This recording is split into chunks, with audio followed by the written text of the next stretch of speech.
evening, ladies and gentlemen. I'd like to welcome you to the Blount County Commission zoning public hearing.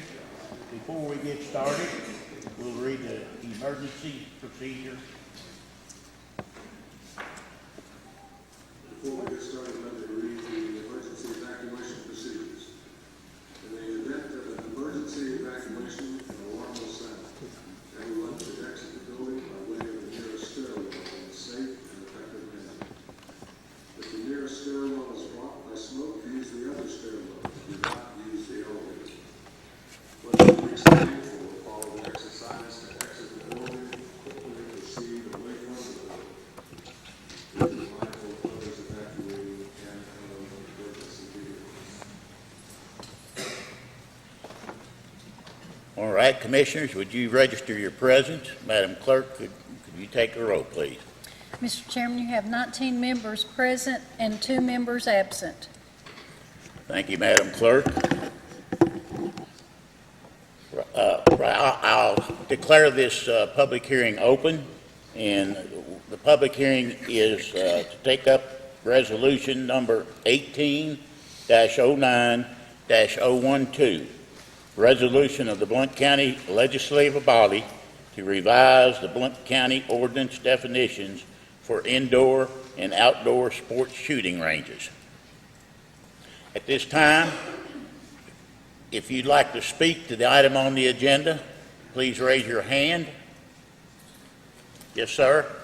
Come forward and state your name and the district in which you reside. And also, I want to remind you that you have 3 minutes to speak. Oh, Lord, Thank you. good luck. I rise in objection to this. Mr. Stinnett is my commissioner. We've talked about this. Let me just say to you that I'm here tonight, a little bit of background about me. I was a military officer. I volunteered in 1966 following my graduation from college as an aeronautical engineer, so I know something about ballistics, okay? And what I put together tonight, and I'll leave it here with you, is some information, but I'll just skim through it in the 3 minutes. In addition to that, I moved here in 2001. I lived in the Carpenter Campground area, and I've served this community as a volunteer basketball coach at Maryville High School. Maybe you know me. I teach in the school sometimes, volunteer over, or I substitute teach over at Maryville Academy. I go to the places nobody else wants to go to. Serve this community, but gun ranges to me, I grew up with guns. I have a gun now. I bought it. I'm a gun owner. My whole thing tonight is I'm not trying to stop guns. I just want them to be fired safely, okay? Safely. And bullets go further than you think they do. They really do. The information I've got here for you that you can look at, they go upwards anywhere from 3/4 of a mile to 3.5 miles, okay? And when you design a shooting range, you have to design it as a design engineer. I was also a design engineer.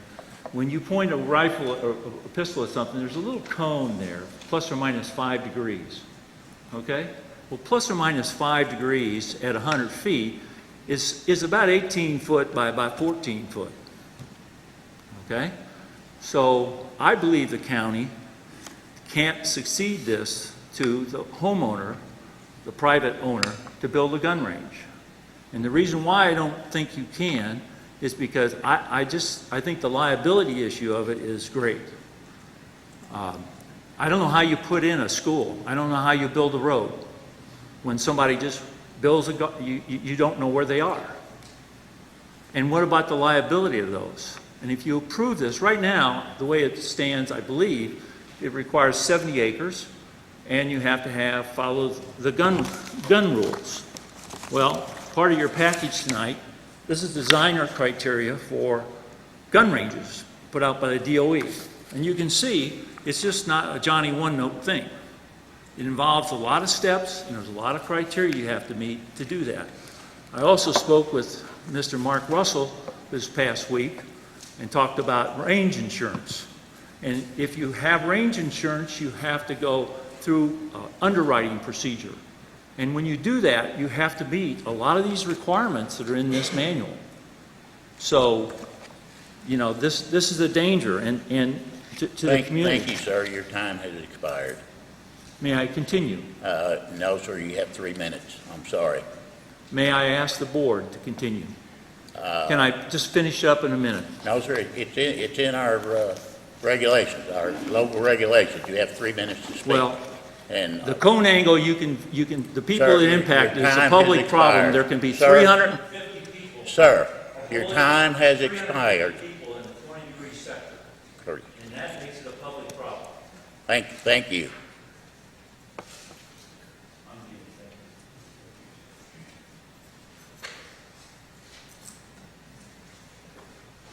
Anyone else wish to? Yes, sir. Come forward, identify yourself, please. Now, we'll remind you, you have 3 minutes. Yes. Police Commission, my name is Kyle Baisley. I'm an attorney, represent some property owners in the 7th District, Mr. Stennis District. And with all due respect to the gentleman that just addressed the commission, this resolution is about safety. It's not about pro-gun, it's not about anti-gun. It's about taking down barriers that currently exist in the zoning regs to allow private property owners to make improvements to their own property to shoot for their own personal hobby shooting without having to jump through hoops and have at least 70 acres. So the facts that we're dealing with today, there are many, many guns in Blount County. There are many sportsmen and shooters that live in this county. As it stands today, those Blount County residents can shoot on their property with or without improvements. The whole point of this resolution is to try to take down those barriers, try to take down all the barriers that are set forth in 7.13, which I believe were clearly meant to apply to commercial facilities. You know, if you've got an individual who wants to go out and build a berm and indicate areas of their property where they're going to be shooting, now they can go shoot either way. There's nothing stopping them from shooting. Why would we want to stop them from putting up berms to ensure that rounds don't escape their property? Clearly designated firing lines and lanes to show where firing is taking place, put up a flag to put people on notice, hey, there's live fire in progress. Those are all safety measures that today, if they have less than 70 acres, it's absolutely impossible for them to do that and be in compliance with current regs. And even if they have 70 acres, they've got to go through this process, which it can be very costly and expensive, and frankly, they're just not going to do it. They're going to shoot on their property, and they're going to leave it appearing as though it's not a range at all. And it's not a range, it's a range for their own use. You know, it's a personal hobby, private, non-commercial. That's why we were very clear in this resolution to spell out non-commercial use.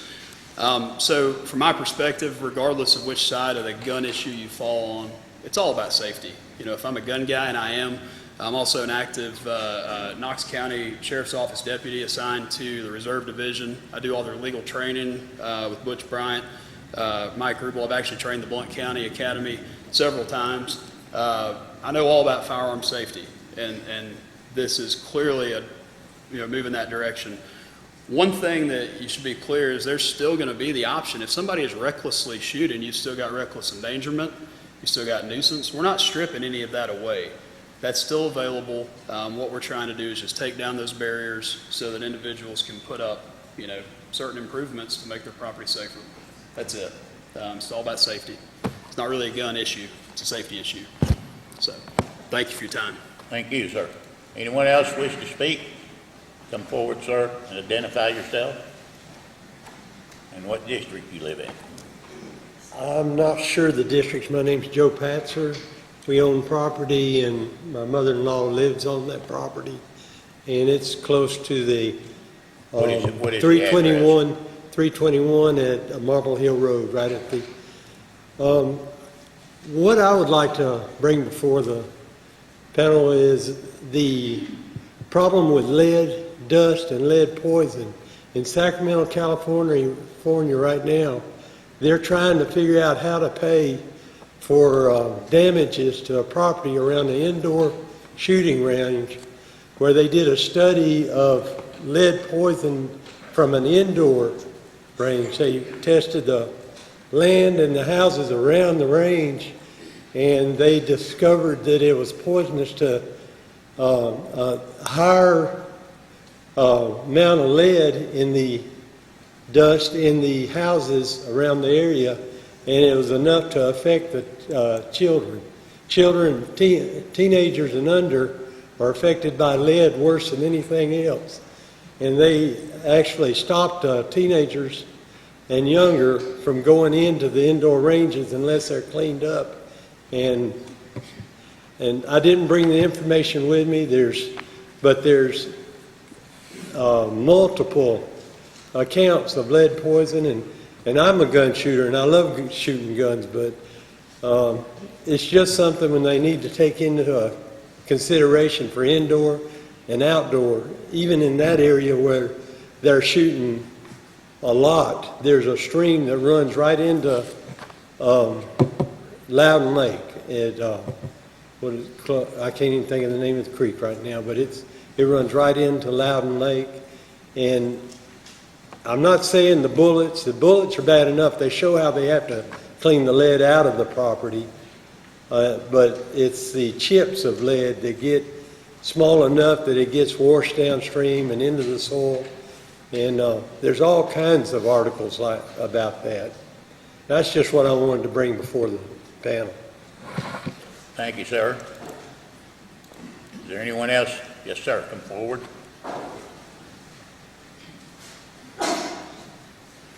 Please state your name and the district in which you reside.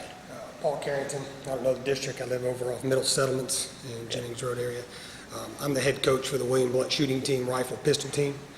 We've had the team for about 4 years now. We shoot over off my land in that area. What I understand about the law, we shoot into a bank. We're only trying to make it safer by building backstops. I worked for DOE. I was a law enforcement officer for 13 years. Firearms and tactics instructor for DOE out here in Oak Ridge for the last 5 years. So might have a little bit to know about guns and gun safety. Our primary goal with these kids is teaching them gun safety. It's a one-on-one with me. They don't get to handle a gun until they learn gun safety. If we don't have the ability to teach them that, then they can go other places and handle guns, go to your friend's house or whatever. We're trying to teach the kids, gun safety and proper usage. And with that comes range, backstops, angles. We don't get so much into ballistics and stuff like that, but we really do teach them, know your backstop, know what's beyond it, the 4 firearm safety rules. And with this law, it just seems like we're trying to make it safer. I mean, I can go out back and shoot into the ground at this point, and no one can say anything about it. We're trying to build a berm to stop that, to help trap the bullets so there isn't a fly over top and hit someone's house over there. I don't know much into the legal as to where we're going with it. I just know that our kids enjoy it. We've been 4 years in. We travel all over the state of Tennessee and out of state to shoot handguns, rifles, and they have learned a lot from it. My personal kids are in it. It has taught them a great deal about safety and handling of firearms. So I think this law, if it is, our ordinance is changed, that it will only improve this and make it even safer for us to shoot. So that's about all I got for you. All right. Thank you very much. Thank you, sir. Anyone else? Yes, ma'am. Come forward. Identify yourself, please. I'm Kathy Winters. My husband and I own Seymour Air Park. My husband's a retired combat Marine. Have been in the Army Nurse Corps for 4 years. We have knowledge of this. We have built a range at Seymour Air Park that exceeds NRA standards. We built it for the Young Marines, which is a national youth organization of which my husband is the unit commander. He holds 4 NRA instructor certifications. He also holds an RSO, which is a range safety officer. He is well equipped, well trained to teach the youth of America. And that's what the purpose of our range is to teach children. And if we don't have people who will stand up and teach children about guns and gun safety, you're going to have more of the horrible incidents that we have. Children need to be properly trained, and if people aren't going to stand up and do that, then we're going to have more problems with guns. The problem is not the guns, the problem is the training of our youth. And secondly, the other gentleman spoke about EPA issues. We had an EPA officer from Knox County District come out, tested our range, which has been in operation for about a year and a half, and found no lead residue in the range. So I don't know where he got his information, but that report is from the EPA from Knox County. Thank you for your time. Thank you, ma'am. Anyone else like to speak? Anyone else? Last call? No one else, then this public hearing is adjourned. Thank you.